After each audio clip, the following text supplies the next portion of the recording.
Bientôt chez vous, changeons de mentalité. Hello, ça va? Bien réveillé? Je vous souhaite un très bon début de semaine déjà. Je suis bien réveillée également. Et ce matin, j'ai décidé de faire une vidéo pour répondre à une question. C'est autour d'un sujet qui a failli créer polémique ce matin sur Twitter.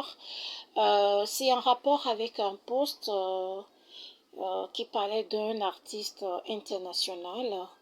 Et ça a failli créer polémique. Dans quel sens? Dans le sens où je vais poser la question, puisque la question m'a été posée. J'ai déjà traité ce thème en partie. Il s'agit de quel thème? Toutes les musiques sont-elles sataniques? Ce que j'avais traité, le thème, c'était toutes les musiques sont-elles diaboliques? Ou toutes les chansons sont-elles diaboliques? C'était un truc dans ce genre. Ça fait 3 mois ou 6 mois, je ne sais plus. Vous pouvez chercher. Mais c'était une soirée où je devais me coucher. Quelqu'un m'avait posé la question et j'ai voulu faire la vidéo. Donc, j'étais tellement fatiguée, j'avais sommeil, mais j'avais tenu à faire la vidéo. Donc, c'était une vidéo qui n'avait pas trop circulé. Je n'ai pas fait trop de bruit aussi autour de ça. Donc, j'ai traité en partie la vidéo. À voir ma tête, on dirait même que j'avais la gueule de bois. Alors, toutes les musiques sont-elles sataniques? Ma réponse, non. Toutes les musiques ne sont pas sataniques, mais certaines, oui. Tout est question de source d'inspiration qu'a la personne. Parce que on peut avoir des sources d'inspiration sataniques, c'est-à-dire la personne n'est pas artiste en elle-même, c'est-à-dire elle n'a pas ce don, mais elle peut intégrer ce corps de métier en essayant de s'exercer. Et maintenant, si elle fait un pacte dans ce genre, elle aura des inspirations de sources sataniques. Elle aura des inspirations pour pouvoir créer des chansons. Bon, je ne vais pas aller trop dans le domaine pour vous expliquer, mais faites vos recherches, vous comprendrez un peu plus. Maintenant, l'autre côté, c'est ceux qui ont le don naturel de créativité, de chansons. Ça se manifeste de différentes façons, hein. Il y a des gens, ils tiennent le stylo et les paroles leur viennent, ils écrivent. Ils sont inspirés comme cela. D'autres parce qu'ils se retrouvent dans la nature quelque part. Il suffit juste qu'ils se retrouvent en contact de quelque chose qui les inspire et paf, ça commence par s'écrire, les paroles viennent à l'esprit. Et d'autres, comme moi, c'est dans les songes que nous recevons des paroles de chansons ou la musique carrément. Tu entends la musique clairement, ça joue, la musique, tout est là. Et c'est tellement doux, tu te réveilles ici et tu te mets à écrire les paroles bien recopiées ou enregistrées. Donc, toutes les musiques ne sont pas sataniques, mais certaines d'entre elles, oui. Maintenant, pourquoi jugeons-nous ces musiques de sataniques? Parce que ce sont des musiques mondaines. Parce que moi aussi, je vous pose la question maintenant. Est-ce que c'est parce que ce sont des musiques mondaines? Donc, selon vous, tout le monde devrait chanter du gospel, c'est ça? Pour pouvoir justifier qu'il n'adore pas le diable. Ou bien vous voulez dire que tout ce qui fait de la musique mondaine adore le diable, c'est ça? Si c'est ça, n'oubliez pas également que tous ceux qui chantent du gospel ne sont pas des anges non plus.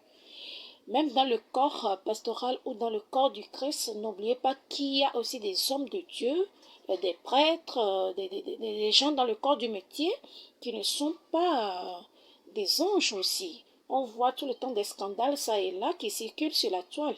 Donc je me dis, juger quelqu'un qui fait de la musique mondaine, de satanique, du coup, je pense que ce serait pas assez... ce serait pas assez...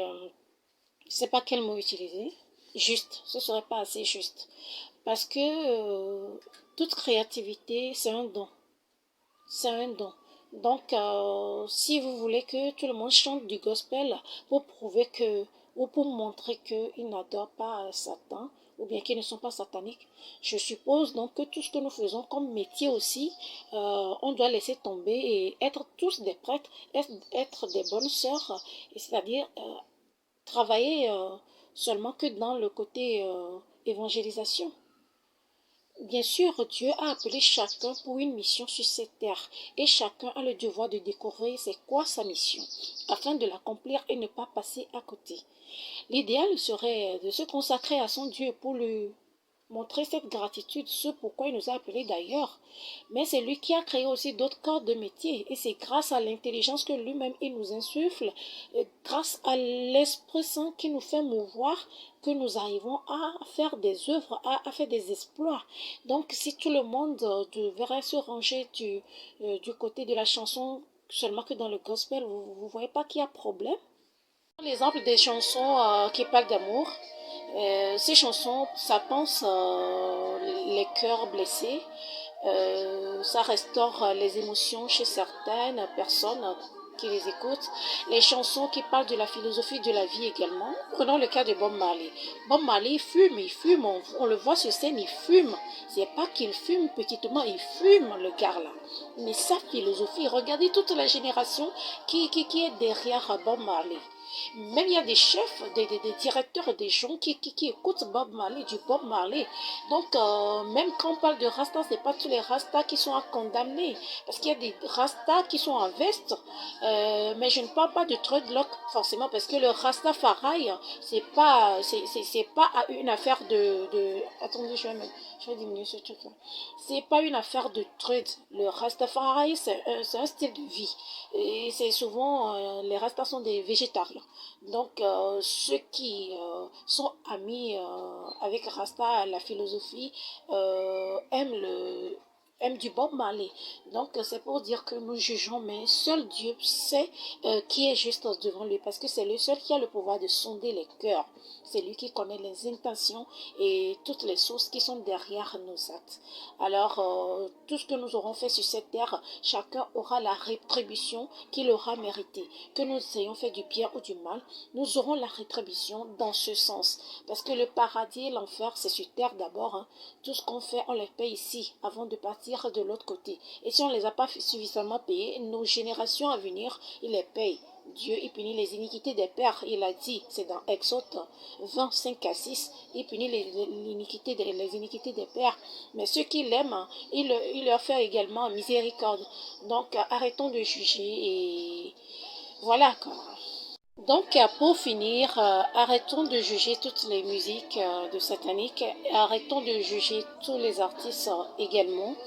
Tout ce que moi je peux dire, c'est de faire en sorte que tout ce que reflètent vos chansons ou les clips reflètent également le respect des droits humains envers vous-même et envers les autres, que ça prône la dignité et la valeur de l'autre dans le respect, que ça reflète le respect que vous avez pour votre Dieu ou que votre Dieu reflète dans votre vie, qui montre que vous-même vous êtes respectable. C'est tout ce que je peux dire. Donc, toutes les musiques ne sont pas sataniques. Voilà, nous allons également, nous allons écouter un autre avis. C'est un jeune arrangeur très talentueux, il est également artiste. Donc, comme il voit toute catégorie d'artistes passer dans son studio, nous allons lui poser aussi la question afin d'avoir son avis sur le sujet. Toutes les musiques sont-elles sataniques? Il s'agit de Manu Lior qui nous donne sa vision des choses. Bonjour, c'est Manu Lior, artiste, chanteur, musicien, arrangeur. À la question de savoir si toutes les musiques sont sataniques, je dirais non. Parce qu'on a des musiques qui rendent gloire à Dieu, des musiques chrétiennes, des musiques gospel et des musiques de la vie. Mais on a aussi à côté des musiques sataniques, c'est vrai. Mais toutes les musiques ne sont pas sataniques à mon avis. Donc comment reconnaître une musique satanique? C'est chaud ça. Je pense que quand tu fais une musique, c'est une inspiration. Donc quand l'inspiration vient de Dieu, ça se sent dans la musique et dans le message qui est véhiculé. Et quand l'inspiration vient d'une autre entité que Dieu, ça se sent dans la musique et dans les messages qui sont véhiculés. Je dirais pas, par exemple, que le rock est une musique satanique, non. Mais il y a des rockers qui sont sataniques, qui l'ont dit ouvertement et qui, par leur style de musique et tout ce qu'ils font, rendent gloire à une entité qui n'est pas Dieu. Donc, on sait déjà à quoi est-ce qu'on a affaire là, comme ça.